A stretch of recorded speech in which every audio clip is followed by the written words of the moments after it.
मौलाना अरबाब अली शाह मुसवी साहब सां गॾु तशरीफ़ फरमा आहिनि। जनाब जा लफ्ज़ शामिल करणु चाहें त इस ट्रांसमिशन में। जी जनाब। आउज़ु बिल्लाहि मिनश शैतानिर रजीम, बिस्मिल्लाहिर रहमानिर रहीम। तमाम हमद, तमाम सिना उन वाजिबुल वजूद जे लाइ जंहिंजे कब्ज़े कुदरत में काइनात जी जान आहे। बेशक। दुरूद ऐं सलाम उन्हनि ते जिन जे सदक़े में मालिक काइनात जे ज़र्रे ज़र्रे खे अदम खां वजूद बख़्शो ऐं जिन जी ज़ाते वाला सिफ़ात दुरूदनि ऐं सलामनि जे लाइक़ आहे। बादस हमद मां अर्ज़ु कंदुमि त अॼु मौलाए काइनात इमामुल मुत्तक़ीन अली इब्न अबी तालिब अलैहिस्सलातु वस्सलाम जी शहादत जो ॾिहाड़ो आहे। यकीनन हर मोमिन ते गिरां गुज़रण वारो ॾींहुं आहे। ऐं तव्हां ॾिठो त जेको आहे कंहिं मज़लूमियत जे आलम में इमामुल मुत्तक़ीन खे शहीद कयो वञे पियो।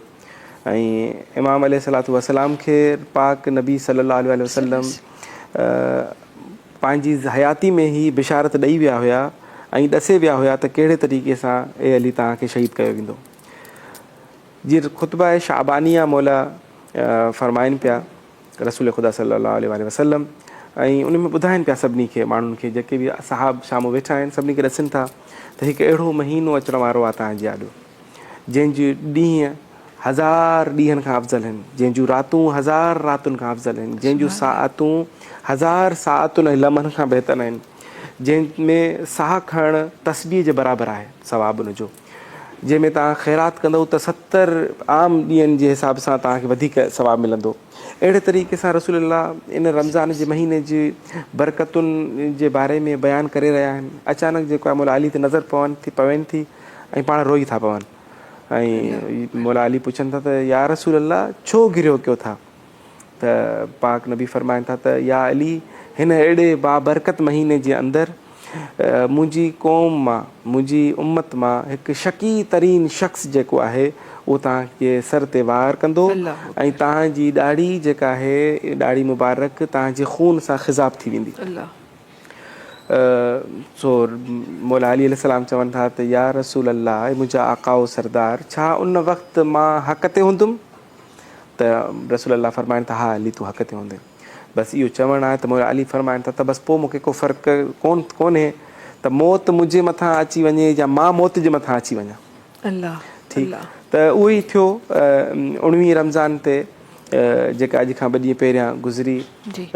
मौला अली अलैहिस्सलाम सुबुह जी निमाज़ ते जॾहिं मस्जिद में दाख़िल थिया त छा ॾिसनि था त इहो ई बदबख़्त तरीन शख़्स उल्टो सुतल आहे, मौला जो कातिल, ऐं मौला जेको आहे उनखे ठोकर हणी उथारनि था ऐं उनखे चवनि था त अलाह जे घर में हिकु सुतो पियो आहे, ॿियो वरी उल्टो सुतो पियो आहे, उल्टो शैतान सुम्हंदो आहे, उथ पंहिंजे कम लाइ आयो आहे उहो कर। मौला ॼाणनि था त इहो ई मुंहिंजो कातिल आहे।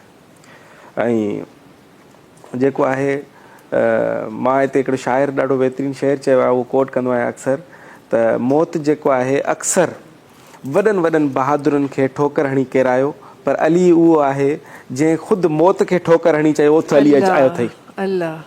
ऐं मौला अली अलैहिस्सलाम वञनि था,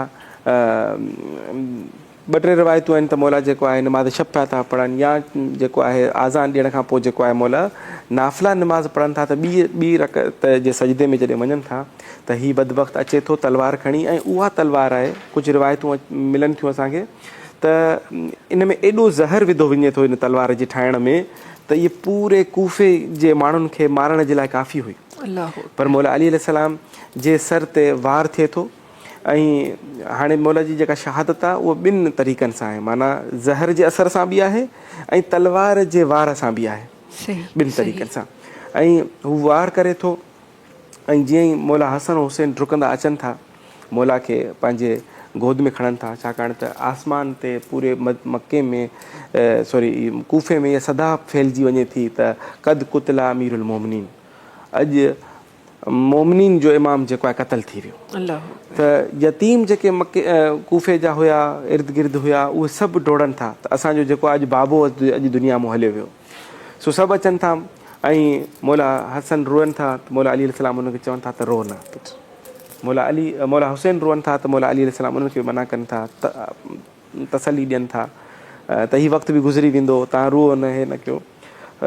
ऐं जॾहिं इहा तलवार जीअं लॻी त मौला अली अलैहिस्सलाम हिकु लफ़्ज़ चवनि था ऐं उहो के काइनात में नथो मिले त कोई शख़्स जेको आहे शहादत जे वक़्त जा जेको ख़बर अथनि त हीअ आख़िरी लम्हो आहे ऐं आख़िरी ज़रब मूंखे लॻी आहे, इन खां पोइ मुंहिंजी ज़िंदगी पूरी थी वेंदी, त उते हू चवे त फुस्तु व रबिल काबा, रब काबा जी कसम अॼु अली कामयाबु थी वियो। अल्लाह। त इन ते हिकिड़ी इनशाला तफ़सीरूं इलाही आहिनि, इन ते डिस्कस कंदासीं अॻिते। त मौला अली अलैहिस्सलाम खे पंहिंजा पुट जेको आहे खणी वञनि था पंहिंजे घर, त जॾहिं घर खणी वञनि था त दरवाज़े ते मौला अली अलैहिस्सलाम इन्हनि खे चवनि था त मूंखे लाहियो, ऐं जेके मूंसां गॾु असहाब आहिनि इन्हनि खे चओ त मोटी वञनि। मौला छो मोटी वञनि, इहे तव्हां सां मोहबत करण वारा आहिनि, इन्हनि खे त तव्हां इजाज़त ॾियो।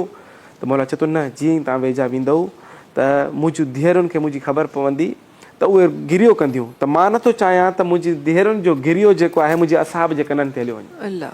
मां चवंदुमि त ऐं मुंहिंजा आकाओ सरदार, तव्हांजा इहे बावफ़ा अंसार असहाब तव्हां सां गॾु आहिनि, अगरि तव्हां हींअर बर्दाश्त नथा कयो त तव्हांजे इन्हनि असहाब जे कननि ते तव्हांजी धीअरुनि जे रोअण जी का आवाज़ु हली वञे त उहो बि हिकु वक़्तु ईंदो, करबला जो मैदान हूंदो, हिते तव्हांजी जेको आहे धीउ ज़ैनब जेको आहे उहा सभिनी खे क़ुर मथे ते रखी इल्तमास करे रही हूंदी त अरे मुंहिंजे भाउ हुसैन खे क़तलु न कयो, त हिन जेको आहे मुंहिंजी माउ इनखे चकियूं पीउ पीउ पालियो आहे। केॾो जेको आहे हिकिड़ो लम्हो आहे।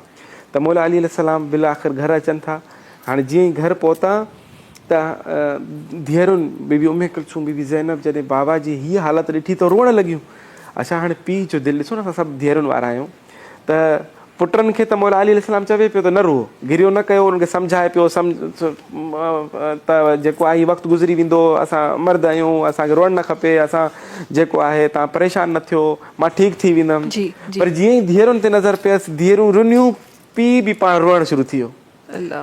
हाणे उहो छाजे करे रोनो, त धीअरुनि जी उहा दिलि छाकाणि त नरम आहे, हाणे पीउ खां बर्दाश्त नथी थिए त मुंहिंजी धीउ ईअं रुए। ठीकु, त हीअ उहो मौला आहे। हाणे जॾहिं इहो मरहलो अचे थो त उन मरहले खां पोइ हाणे मौला सभिनी खे जेको आहे तबीब खे पहिरियों घुराए थो वञे। तबीब अची ज़ख़्म खे ॾिसी चवनि था मौला हसन हुसैन खे त हीउ ज़ख़्म एतिरो गहरो आहे त जेको आहे हीउ बचणु मुश्किल आहे। पोइ छा कजे, चवंदा जेको आहे जेतिरो थी सघे हिनखे खीरु पीआरियो, त खीरु जेको आहे उहो ज़हर जे असर खे बि घटि कंदो ऐं जेको आहे एनर्जी आणींदो, त जेको आहे उन सां इहो ज़ख़्म भरिजी सघे थो। कूफे जा यतीम ॿार जिन खे हर रोज़ु मौला अली वेंदा हुया, उन्हनि जे घर वञी उन्हनि खे खीरु पाण पीआरींदा हुआ या खीरु वञी पुॼाए ॾींदा हुया, उहे ॿार न जाने काथऊं पैसा कनि था, काथऊं आणनि था, उहो खीरनि जा प्याला खणी मौला जे दर ते अची बीहनि था। त असांजे आकाओ सरदार खे, असांजे बाबे खे, छाकाणि त मौला अली खे रसूल अल्लाह जी बि हदीस मुबारक आहे त ए अली हिन उम्मत जा 2 पीअर आहिनि, हिकु मां हिकु तूं। त उहो जेको आहे पीउ आहे ऐं उनजी शफ़क़त तव्हां हितां बि अंदाज़ो लॻाए सघो था त जंहिं वक़्तु, छाकाणि त मौला विया आहिनि पंहिंजी मस्जिद, राति ते पंहिंजी धीउ उम्मे कुलसूम वटि जेको आहे रोज़ो खोलियो अथनि, त उते हुननि धीउ 3 शयूं रखियूं, हिकिड़ी नमक, हिकिड़ो खीर जो प्यालो ऐं हिकिड़ी मानी। त मौला अली चए थो त एॾी तोखे ख़बर न आहे त अली जे सुफ़रे ते हिक खां वधीक का ॿी शइ न हूंदी आहे, त हिकिड़ी शइ खण। त हू धीउ जो हिकिड़ो दिलि आहे, उहो लूणु खणे थी त खीर सां भला मुंहिंजो बाबू खाए। त मौला चएसि थो न, खीर खण, सुभाणे मथां कंहिंखे ज़रूरत पए। त उहो जेको शकी तरीन शख़्स मौला खे ज़रब हणे थो, हुनखे जॾहिं पकड़नि था त हुनजो हालत गेर आहे हिन वक़्तु। त मौला चएसि थो मूंखे छॾियो, इहो खीर हिनखे पीआरियो। अल्लाह। मूंखां कंहिं टीवी चैनल ते कंहिं मूंखां सुवाल पुछियो त इहो कीअं मुमकिन आहे त मौला जेको आहे एॾो सखी ऐं करीम ऐं लतीफ़ थी वञे त पंहिंजो शरबत जेको आहे कंहिं पंहिंजे कातिल खे पीआरे। मां चयो उनजी वजह इहा आहे त पीउ जेको आहे पंहिंजी उम्मत सां, पंहिंजी औलाद सां अहिड़े तरीक़े सां ई मोहबत कंदो आहे। बेशक बेशक बेशक। औलाद नाफ़रमान थी वञे पर जेको आहे पीउ पंहिंजी जेको आहे ड्यूटी पूरी करे थो। बिल्कुलु बिल्कुलु। ऐं पोइ वरी जॾहिं वालिद, त असां जिन जिन जा वालिद ज़िंदा आहिनि, ख़ुदा ताला उन्हनि खे उम्र दराज़ अता फ़रमाए सिहतियाबी सगत, पर जिन जा वालिद ज़िंदा आहिनि, वालिद हिन वक़्त जा वालिद, हिकु त वालिद उनजो दर्जो वधीक, ऐं पोइ वरी मौला अली जो नालो अची वियो, त पोइ त कई गुना वधीक दर्जात वधीक